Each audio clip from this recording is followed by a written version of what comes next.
Alright guys, so we have our final form kind of in place with all of our trusses in place.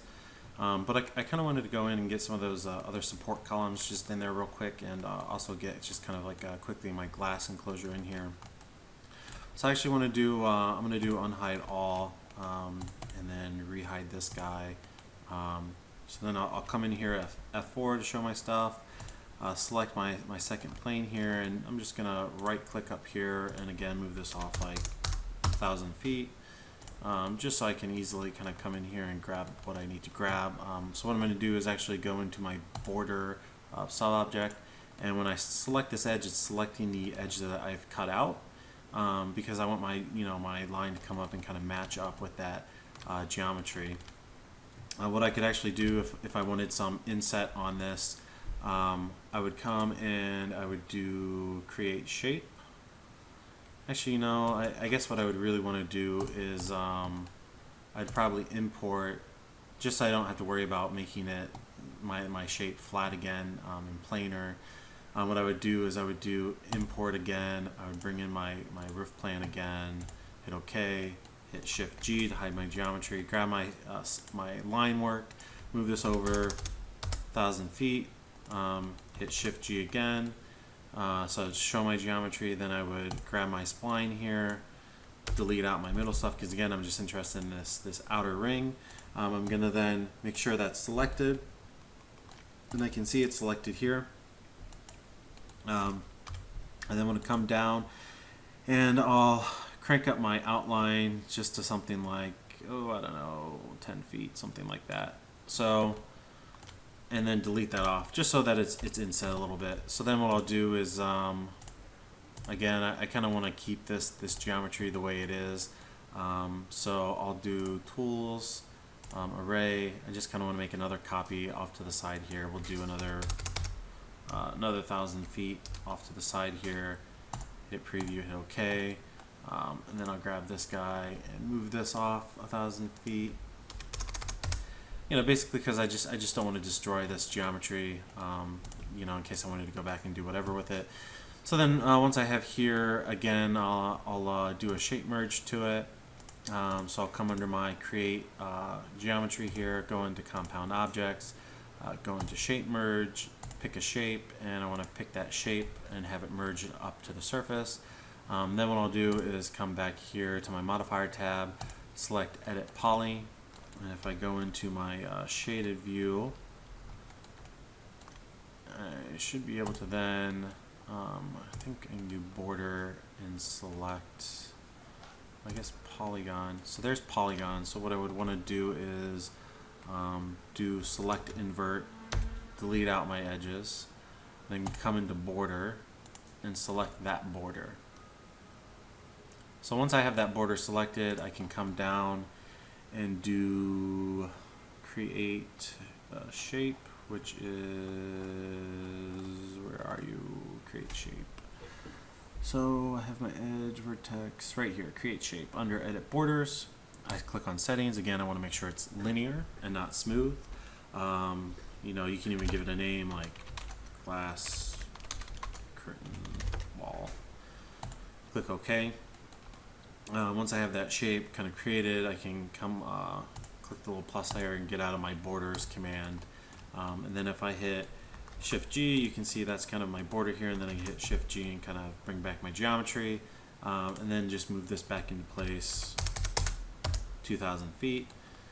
And then what I'll do is, again, I'm going to hide my geometry just to make my life, well, I'll leave it here for a second. I'll hold Shift, drag this down, just whatever, create a copy of it, and I'll also kind of go into my top view. I want to create a standard primitive, a plane, just so I can kind of see what's going on here, and I don't need any subdivisions in this, so I'll just do it like 1 and 1. Just so I can kind of see like where my ground plane is. You can see my bottom geometry is not quite there. So what I want to do is quickly just kind of grab this object here, and I'm gonna try and flatten this guy out. I think I can do an align tool.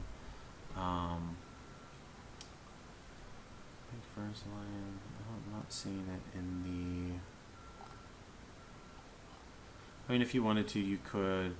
Basically what I was going to show you is dropping it down and then kind of flattening that out. I'm looking for it here in my selection set, and unfortunately I don't see it.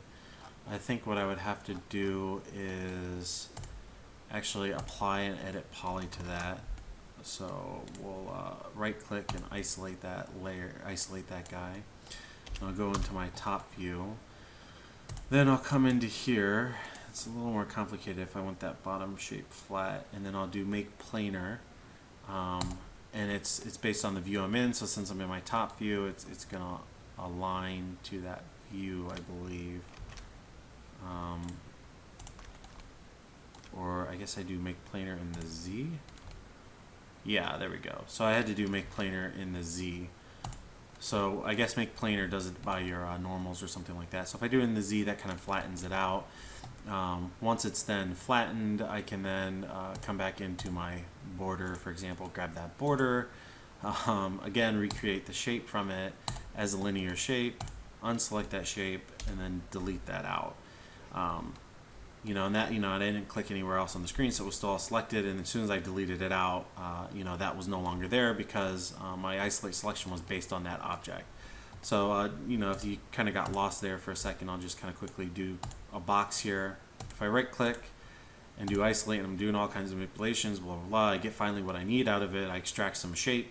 As soon as I hit delete and delete this box, it drops me out of the exit isolation mode and brings me back into my working area. So so that's basically what just kind of happened there, why that all of a sudden reappeared. So then if I hit Shift G here, you see I have my two shapes, and I just want to check to make sure that if I go into my vertex count and I select all my vertices, I have 321 vertices here, and I come here and I want to make sure I have 321 vertices.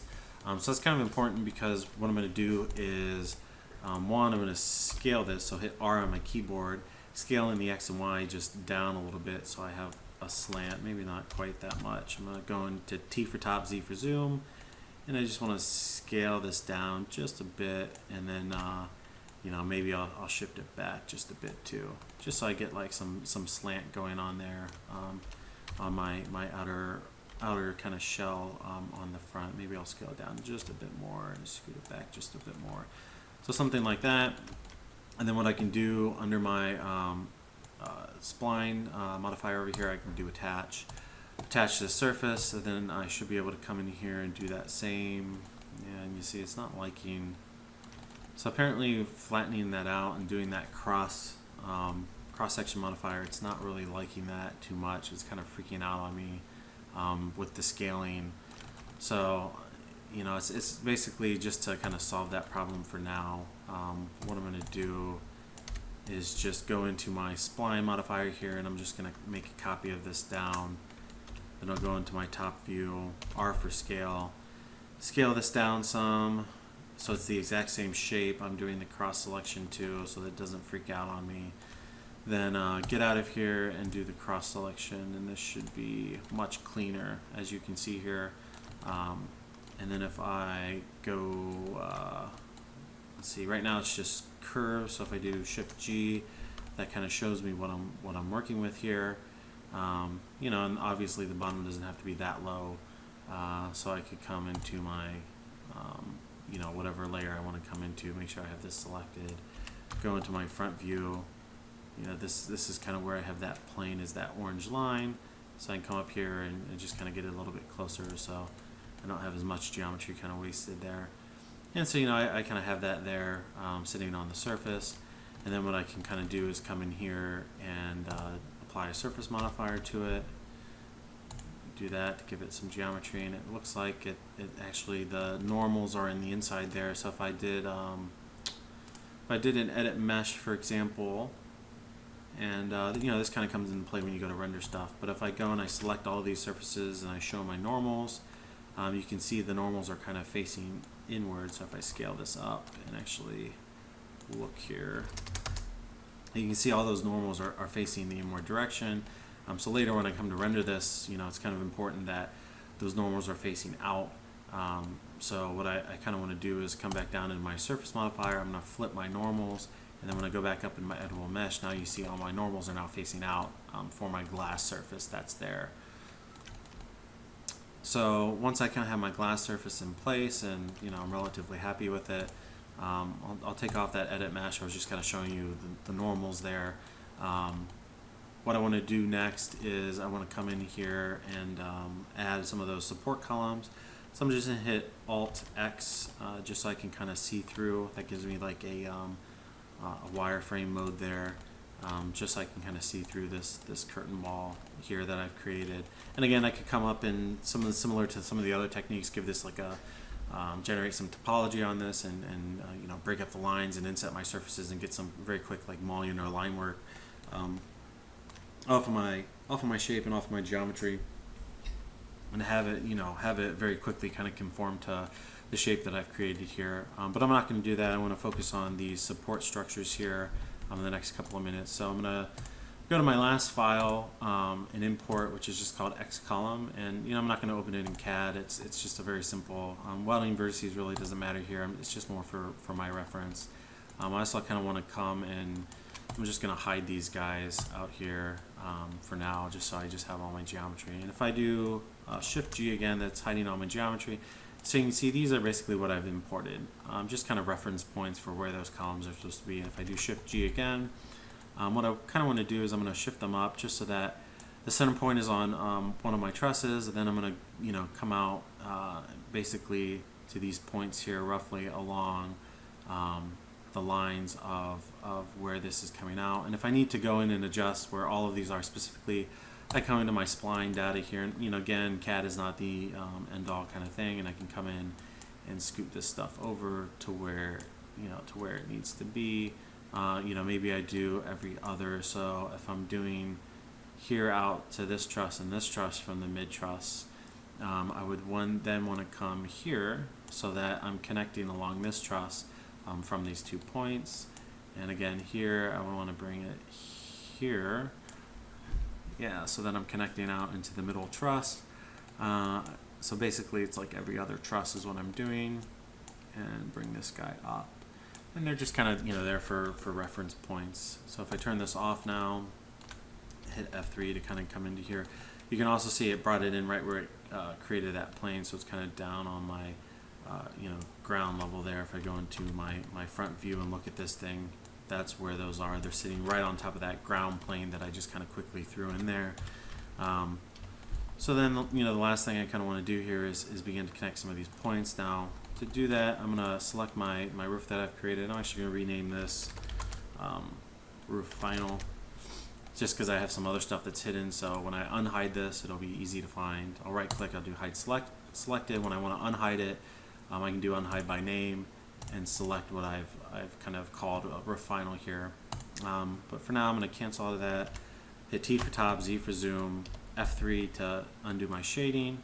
And what I want to do is I want to come in and I'm going to start building some of these trusses. So what I'm actually going to do is I'm going to come into this group, open this group, and I'm going to select this truss that's over top of my shapes, just so that I don't accidentally click them. And I actually want to select this too. Another thing you can do is you can right click and do free selection. Once that is frozen, I can come into my create panel and I can come into my splines and I can do a line. And what I can actually do then is from my top view, turn on my snaps and select this point here, zoom out, zoom in, and maybe I don't go, kind of want to follow along, so maybe I go to somewhere here, and then I'll click my scroll button to kind of accept that. I'll zoom back in, I'll click the snap point there, zoom out, zoom back in, just click on the point here, click my mouse button to accept, zoom in, click here for that point, zoom out, kind of going over this direction. So I'll kind of click on just one of these points here, click my scroll button to accept, zoom in, click that point again, zoom out, following kind of roughly along this direction, should be somewhere around this point, click that point here and click my mouse button. And then I want to kind of hold click my mouse button and just kind of zoom around to check to see how that support structure is looking, which it seems all right. It kind of goes outside of my glass curtain wall because I haven't canted in too much. So I could kind of come in and adjust that as I need to, or if I would have trimmed all of my trusses like I did over here, I'd have that kind of lined up more and basically where I need it to be. But for right now, I think that's fine in terms of just kind of getting this into place roughly. So I'm going to zoom in. I'm going to do the same thing over here where I zoom out and click that point and then zoom in. I want to create that point there, click my mouse button. So I'll basically just do 2 of these guys here. So I'll come over here, click somewhere in here, click my mouse button. And this is kind of why it's important to have those points there in your lattice so that you can click on them here, because it might be hard to select exactly where you're selecting the truss at. Click here. But I know if I kind of come over this way and I select that point on the strut, it's basically at the joint where those guys are coming together. I'm not being super precise here. I'm just kind of getting this stuff lined up for the most part into my object. So once that's kind of done, I'll hit S to kind of get out of there, those snaps, and just kind of go back into my modify panel here. And I'm going to hit Shift G to hide all my geometry. So these are all my splines that I kind of have going on. You see they come up and connect on that point there. So the next thing I want to kind of do is come in here, and I'm actually going to attach these guys together. And I don't have that many of them, so I'm just going to come in here and just kind of click all of them. I could also do the same attach list, which is right here, attach multiple, and it just brings up the list of shapes that are in there. Right now, the only other shape I have is my line work that I brought in from CAD. Once I have this here, what I actually want to do is select all of my objects on my spline layer, come down, and I'm just going to do my divide function to these guys. If it'll let me. Why is it not letting me? I might have to apply an edit spline. Let's see if this will make it active. No, that's not making it active. Let me undo.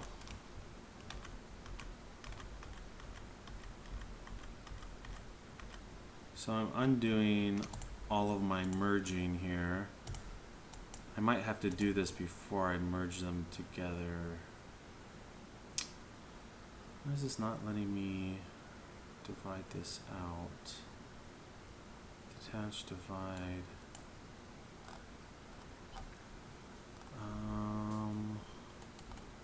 Alright, let me pause the video here and see if I can't figure this out real quick. Alright guys, sorry about that. I finally got it figured out here. So basically if I hide all my geometry here, it's that same spline work that you were seeing. What I was doing is, I'm going to just ungroup this. I was trying to kind of figure it out. What I was doing is I was coming into the wrong element. I came into the spline element versus the segment. And you can see that when I came down to divide, when I come down here and it's in segment, it's active. But if I come into spline and select that same thing, it's no longer active. And what I should be able to do, I should be able to come up here, do attach, and just kind of attach all these guys over like I had done before. Only this time, instead of going into that spline category, I want to come into the segment, select all of these guys, come down, and now you can see my divide is active. I want to do 2 divisions, hit divide. Now the reason why I want to do that is because I want the midpoints to kind of bulge out and the endpoints to kind of come in. So I'll just quickly do a sweep modifier on these, and I'll kind of unhide my geometry so you guys can see this. And I'll do a cylinder at like, we'll do 1.5 feet, just something like that. Then I'll come in and I'll do edit polygon here. I'll grab the points that are here. I'll hit R once I'm in my vertex layer for scaling. And I just kind of want to globally scale these down to be a lot thinner here at the end of my endpoints. And it looks like this one out here in the front kind of divided up a little bit goofy. So I'm going to scale this guy down just a bit too, like that. And then again, I'm going to grab all these here and just scale them down quickly. And then I want to grab these 2 points, scale them down, and I'm just kind of arbitrarily, you know, scaling them just to kind of get these guys to be a little bit thinner, you know. And what I could do if I really wanted to, similar to how I right click on my move tool, I can right click on my scale tool and I can say 50%, you know, of what it is. That's what I wanted to do, and I can enter that value there by right clicking, or I could even you know, just kind of scale it here and watch my numbers as they change down here at the bottom. Or I believe if I activate this, I can then select the overall scale of that. So you can see it kind of gives me just a tapered effect on my members. And if I get out of my vertex level there and just hit kind of F3 to unselect that, and I'll unfreeze all of my kind of structures here. Hit F4 just so I can kind of see the line spline work here going on. And the last thing I want to do is maybe I'll widen this viewport out a little bit. Right click and I'll do unhide by name, unhide my final roof. Now obviously it's not kind of the final camera that I have had set up before, but you know, you can kind of see this is basically pretty similar to that overall image that we were kind of going for. You know, and again, it's just kind of quickly modeling this, setting this up, and you know, just doing it very quickly on the fly. You know, obviously I took a little more time to kind of set this up, but you can still do something fairly quick if you need to get something out in a hurry, and then later when you have more time, come in and start to refine some of this stuff, and you know, really finish up your geometry and you know, kind of clean everything up as you need to for your final rendering. Once you have your form and kind of organic shape figured out and built and kind of quickly ratified or rationalized here. So hopefully this was helpful, and that's basically it for this this portion of it. I'm also going to post another video just doing a very simple kind of building. I showed you guys the image earlier. It's this hotel that we had worked on, which again is more along the realities of architecture, you know, kind of the financial, you know, get it done developer kind of side of it. You know, they want to make their money and not spend a lot, you know, in order to make their money. So this is kind of the more simplified building that we're going to do, and we'll do that here in the next video, and that'll be the last for the Workshop 03 series. But this is the more organic form kind of all finished up here.